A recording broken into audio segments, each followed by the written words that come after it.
നമസ്കാരം ഗൈസ്. ഇപ്പം ഇന്ന് നമ്മൾ ഉണ്ടാക്കുന്നത് നെല്ലിക്ക ജ്യൂസാണ്.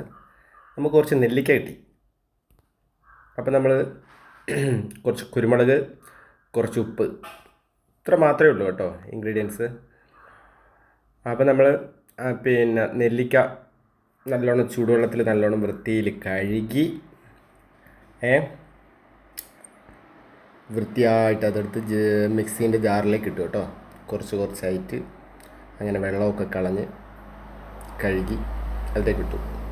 ഒരു 10 അല്ല 15 നെല്ലിക്ക, 15 മാക്സിമം പോയി 20 വേണം, അതിൽ കൂടുതൽ ഉണ്ടാവില്ല കേട്ടോ. അപ്പോൾ നമ്മൾ മിക്സീൻ്റെ ജാറിലേക്ക് ഇട്ടു.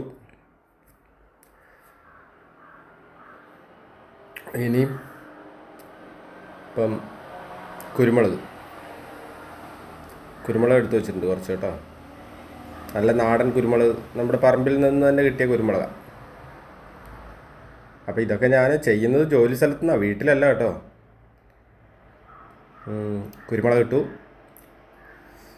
കുരുമുളക് ഏകദേശം കരുതി വെച്ചിരുന്ന കുരുമുളക് പൂർണ്ണമായിട്ടിട്ട് കേട്ടോ. അത്യാവശ്യം എരിവ് ഇരിക്കട്ടെ. പിന്നെ ഉപ്പ് ഞാൻ കുറച്ചേ ഇടുന്നുള്ളൂ കേട്ടോ. നമുക്കത് കൂടിപ്പോയ പ്രശ്നമാണ്, കുറഞ്ഞു പോയാൽ പിന്നീട് നമുക്ക് അതിനകത്ത് ചേർക്കാവുന്നതേ ഉള്ളൂ. അപ്പോൾ ഉപ്പ് ഇട്ടു.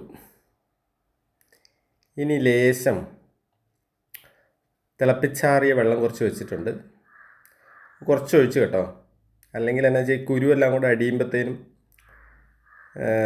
മിക്സി ജാമാകാനുള്ള ചാൻസ് തള്ളിക്കളയാൻ പറ്റില്ല. അല്ലെങ്കിൽ ആ കുരു അടിഞ്ഞിട്ട് ചിലപ്പം ഉള്ളിൽ ചെറിയൊരു സ്ഫോടനം നടക്കാനുള്ള ചാൻസ് ഉണ്ട്. അപ്പോൾ ആയതുകൊണ്ട് അങ്ങനെ ചെയ്ത കേട്ടോ.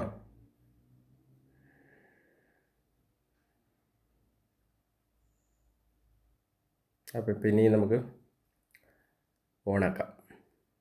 ഓക്കെ,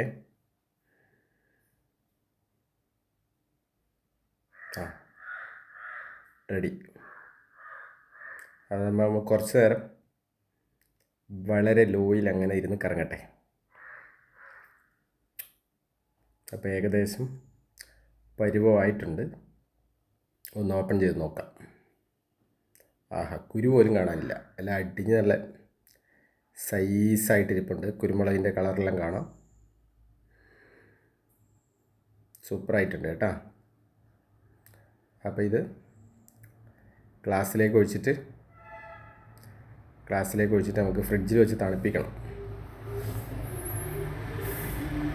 ഇത് വയറൊന്ന് റിഫ്രഷ് ആവും, എനർജറ്റിക് ആകും എന്നാണ് എൻ്റെ വിശ്വാസം.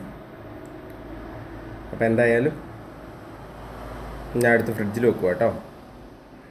ഫ്രിഡ്ജിൽ വെച്ചു, സൂപ്പറായി. അപ്പോൾ എൻ്റെ വീഡിയോ എല്ലാവർക്കും ഇഷ്ടപ്പെട്ടു എന്ന് വരുന്നു. Okay, bye, Tata.